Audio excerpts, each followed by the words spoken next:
Hello and welcome back to the podcast That's Showbiz with your host, Hannah Ranko. I hope you all had a great week this week. I actually had a show this week, so I was busy dancing at the Foundry in Cambridge, Mass. With the Click Boston. I had such a blast. It was a really fun dance theater piece. There was dancing, acting, props. I'm very tired, but I'm also very inspired and ready for the rest of my week. Today, we are back with another episode of Showbiz Basics. This week, we are talking about resumes. Last week, we talked about headshots. This week, we're talking about resumes. They both kind of go hand in hand in the performance space. But today, we are talking about how to have a rock-solid resume.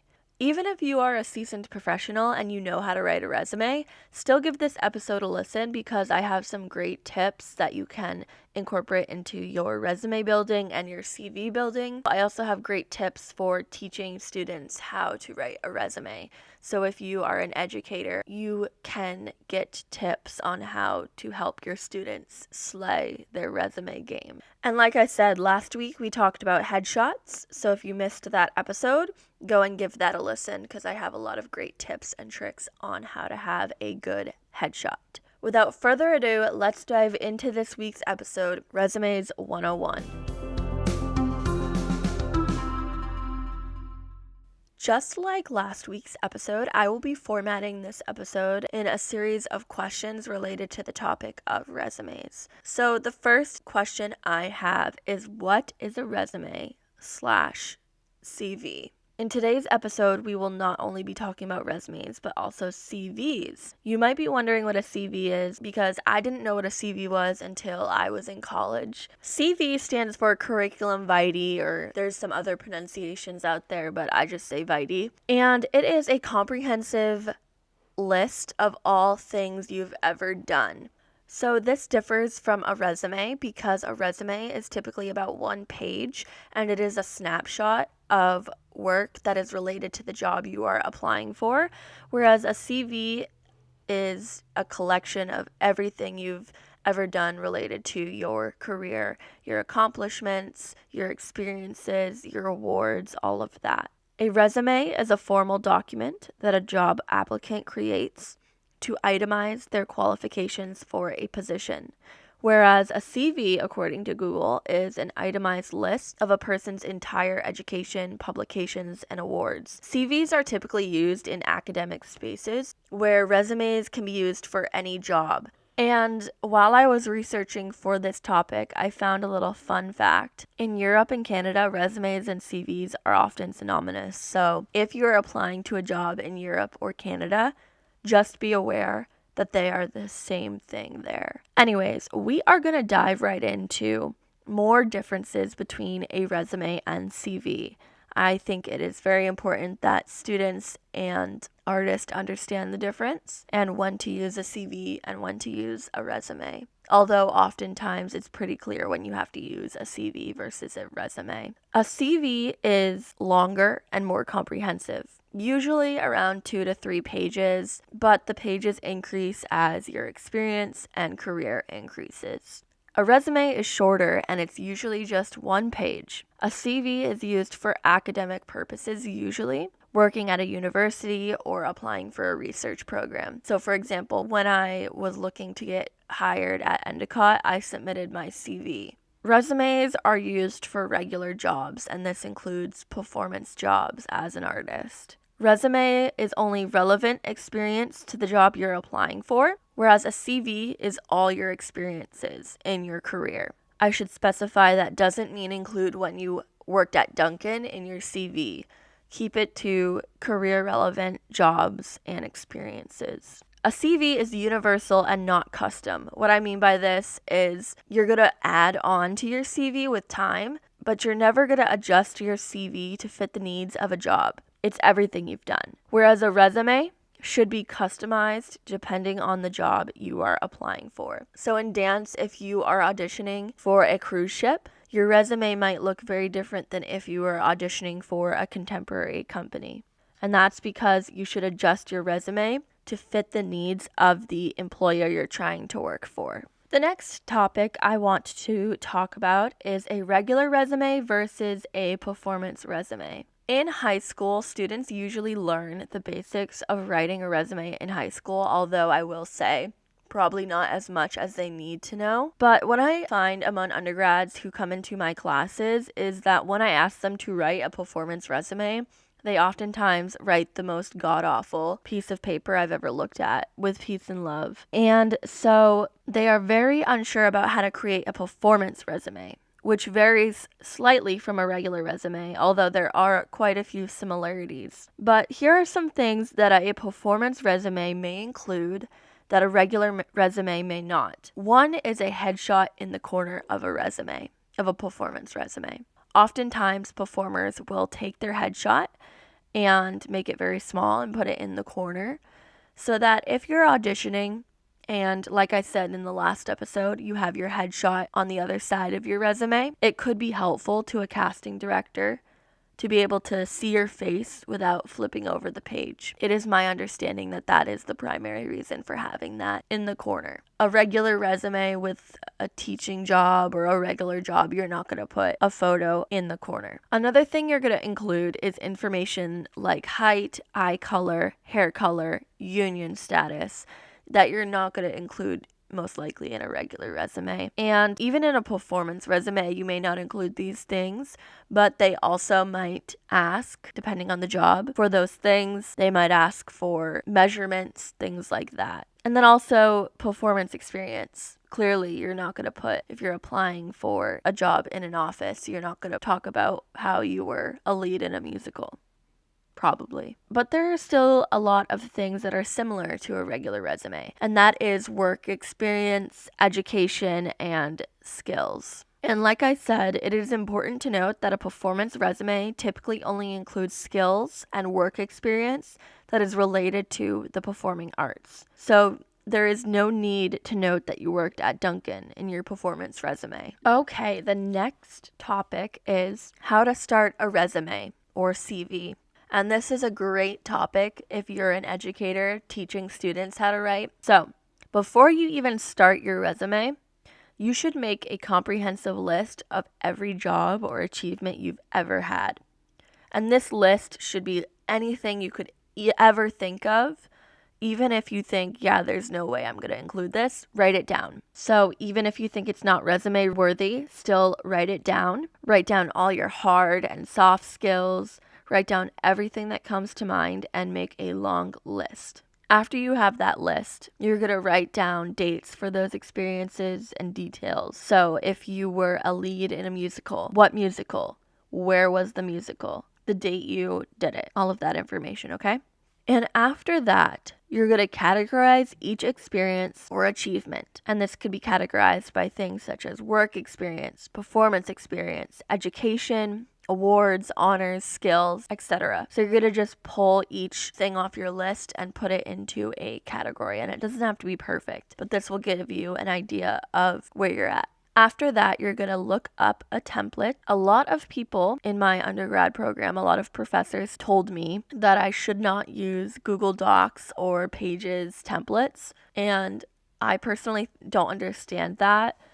I think their thinking is, oh, an employer is going to know that you just looked on Google Docs for a template. And I'm like, yes, and that's my opinion, but whatever. Either way, make it custom to you.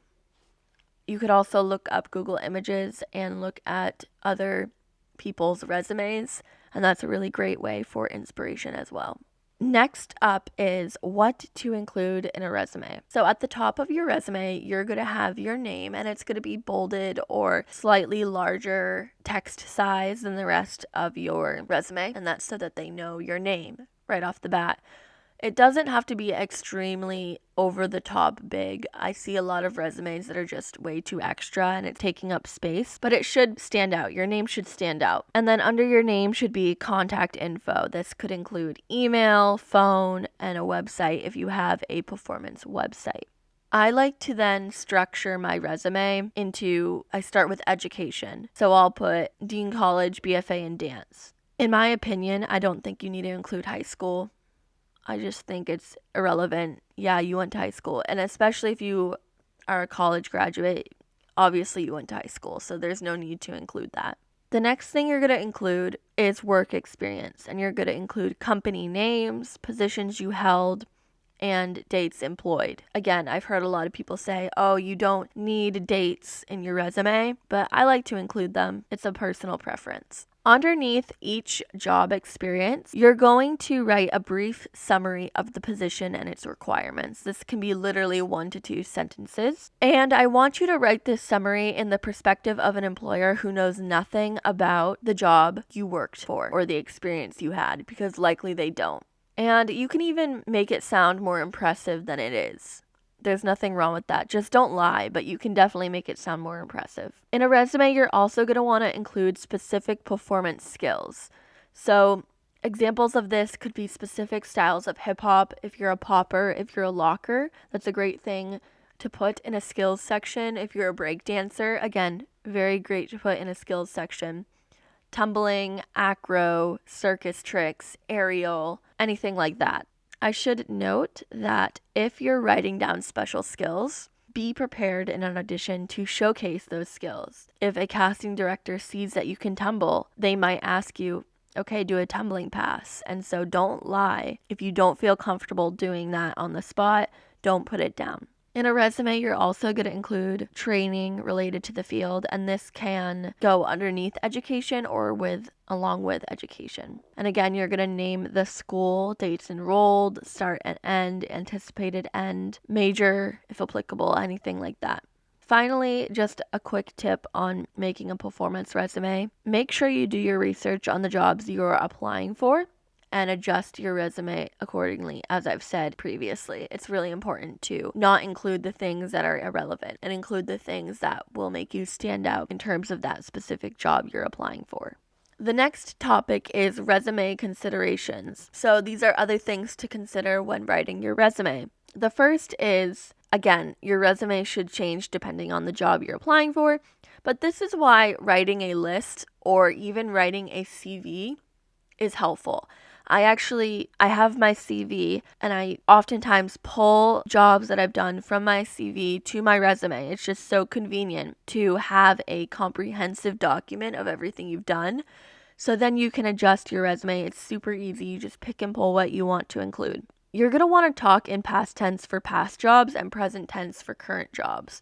So if you were a teacher, you're going to say taught kids, ages, whatever styles of, name the styles that you taught. But if you're currently teaching at a studio, you're going to say teaching students age 5 to whatever, genres, whatever. With that being said, don't use I or me. So just say performed or teaching or taught. Start it off with that. Don't start it off with I performed. Start it off with performed. Only include relevant teachers and choreographers you've worked with if you think it will help you in a job. Do your research. If you're auditioning for a contemporary company that's worked with a specific choreographer and you've worked with that choreographer, it would be a good idea to put that choreographer's name down. But if you are just trying to list your teacher from 9th grade in who knows where town with peace and love, no one cares.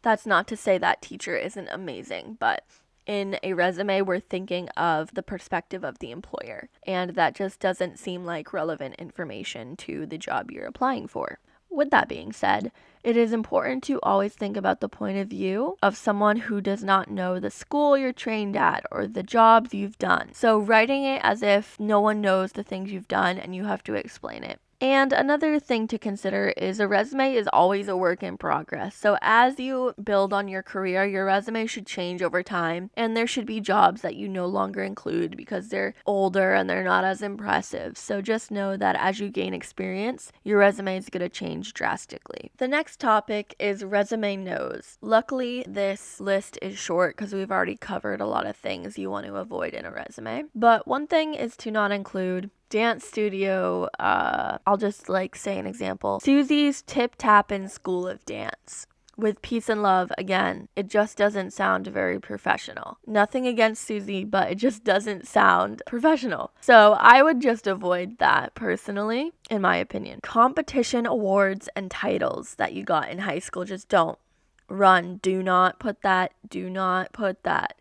Even if your resume might look a little bit blank without those things. No one cares in the professional world if you won Platinum Pro at so-and-so competition. Competitions are businesses, and they don't always indicate the level of experience a dancer has. So it's just not relevant to the job that you're probably applying for, okay? And the other thing is a personal opinion, weight. I just think if you include measurements and height and all of that, weight is kind of irrelevant. And a lot of jobs don't really need to know weight. So those are the resume no's. The next thing I want to go over is about CVs, and that is what to include in a CV. So like I said, a CV is a comprehensive document.